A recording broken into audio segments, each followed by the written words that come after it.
Hello dear students and welcome back to my channel. आज की हमारी वीडियो का टॉपिक है the eyes are not here, written by Ruskin bond.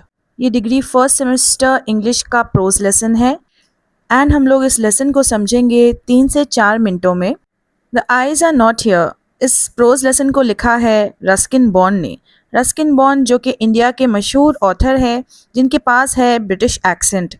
वो मशहूर है अपने फेमस काम द ब्लू अम्ब्रेला के लिए एंड उन्होंने अवार्ड्स भी जीते हैं जैसे कि पद्मश्री अवार्ड 1999 में एंड पद्म भूषण अवार्ड 2014 में। The eyes are not here, ये कहानी की शुरुआत होती है एक ट्रेन में जिसमें जो नरेटर है, जो फर्स्ट कैरेक्टर है, वो ब्लाइंड है, अंधा है एंड वो ट्रेन के कंपार्टमेंट में बैठा है एंड वो जा रहा है देहरादून।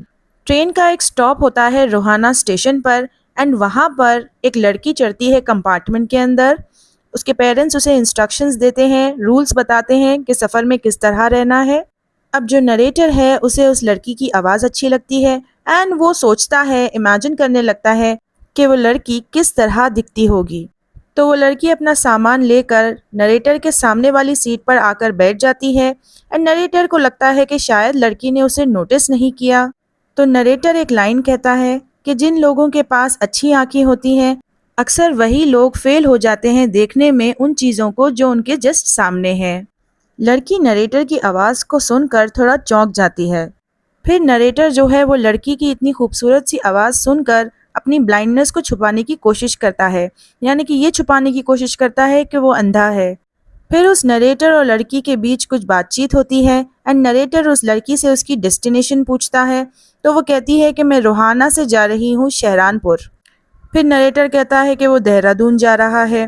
फिर अक्टूबर के मंथ की खूबसूरती के बारे में दोनों डिस्कस करते हैं एंड बाहर का व्यू कैसा है इसके बारे में भी डिस्कस करते हैं।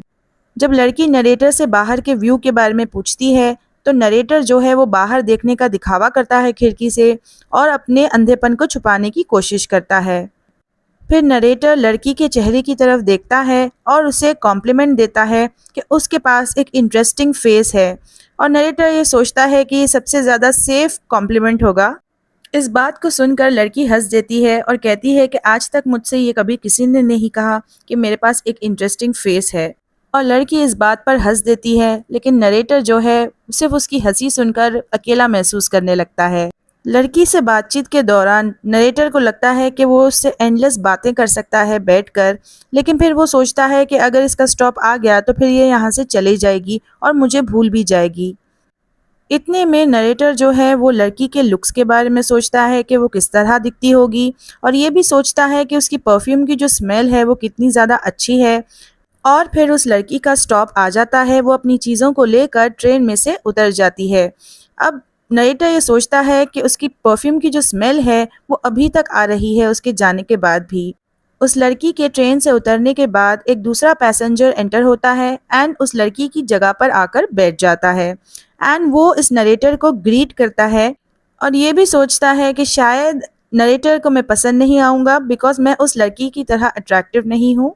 तो फिर नरेटर जो है उस नए पैसेंजर से बात करने लगता है और कहता है कि उस लड़की का एक इंटरेस्टिंग फेस था, लेकिन क्या उसके बाल छोटे थे या लंबे। फिर वो पैसेंजर कहता है कि मैंने तो नोटिस ही नहीं किया बिकॉज मेरी निगाहें उसके आँखों पे से तो हटी ही नहीं। खूबसूरत आंखें थी उसकी, लेकिन क्या फ़ायदा, यूजलेस थी क्योंकि उस लड़की को उन आँखों से दिखता ही नहीं था। शी वॉज ब्लाइंड, क्या तुमने नोटिस नहीं किया। और इसी पॉइंट पर ये जो कहानी है वो ख़त्म होती है। दोनों भी, लड़की और नरेटर, प्रिटेंड कर रहे थे, दिखावा कर रहे थे कि उन्हें दिखता है, जबकि दोनों भी अंधे थे।